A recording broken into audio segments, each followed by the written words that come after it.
The biggest handle in the coffee marketing industry of Kenya. We had a regulation that was brought last year onto the floor of the House and was passed very hurriedly through the Ministry of Agriculture by the then Cabinet Secretary Peter Munya. And the regulation on coffee was limiting the gains that were earlier made on the coffee marketing process in Kenya on behalf of the growers and the farmers. So we decided as coffee caucus, these are members who come from coffee growing areas. They are also members who are interested in the coffee sector. They are friends of the caucus who are here. And we have agreed that it is time for us to keep on moving and make the right decisions when it comes to our work as lawmakers, to make sure that we facilitate the lawmaking process at the National Assembly so that we can liberate our farmers and make them the key players. And therefore that there is a lot of work that needs to be done so that we farmers and open up the market. Since we annulled the Munya regulations, we have noted with a lot of concern that there are things that need to be done soon as possible.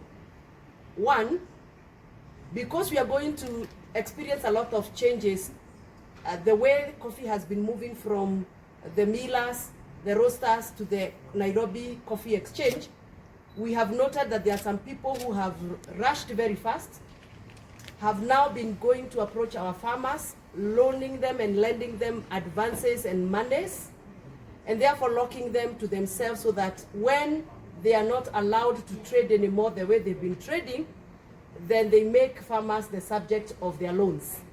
And therefore we have agreed as a caucus, it is time for us to raise our voice and ask the government of Kenya through the Ministry of Cooperatives to make sure that a communication has been designed and disseminated that no more borrowing of farmers' advances from the marketers who are not regulated by Central Bank of Kenya. The reason why we want the Commissioner General of Cooperatives to do that is so that he can sanction any borrowing that is happening and any lending that is happening. There are people who are already aware that they might lose out on what they were holding on.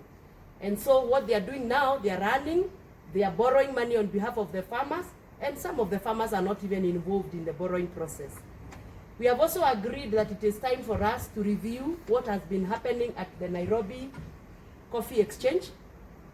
We would want, with a lot of urgency, that we review the ownership and the composition of Nairobi Coffee Exchange.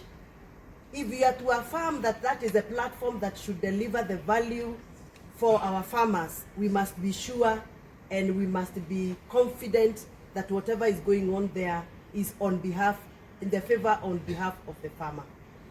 We are happy that the Deputy President has been mandated by the President to do the business of coffee in terms of regulating the industry and liberalizing the industry. And we are requesting our Deputy President to move with speed and address the issue of borrowing from the farmers, advances to the farmers by the marketers who are not regulated by the Central Bank, and also review the issue of Nairobi Coffee Exchange. We have also agreed that there was a report that was done by the standing committee that was appointed by the then President Uhuru Kenyatta.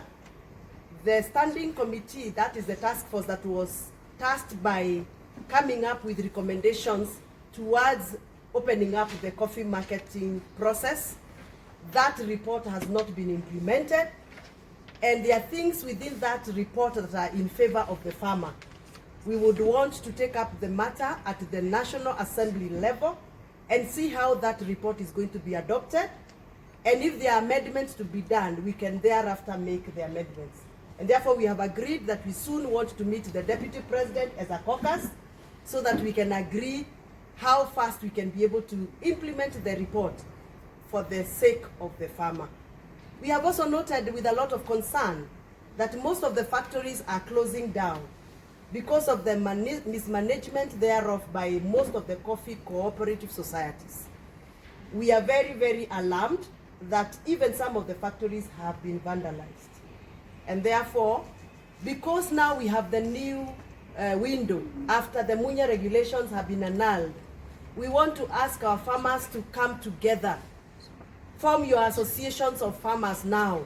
Make sure you have your unions in place, because you can now access the market. Although we are yet to confirm whether the Capital Market Authority has allowed the interested players to access the Nairobi Coffee Exchange. The last time we visited the Nairobi Coffee Exchange, we noted with a lot of concern that even after we annulled the law, the regulation, the Capital Market Authority is yet to allow other players to access Nairobi Coffee Exchange. We want to appeal with a lot of urgency, because there is no lacuna. Every interested and qualified player who want to access the Nairobi Coffee Exchange on behalf of the farmer should be allowed to do so, because that is now the law. We also want to remind the Coffee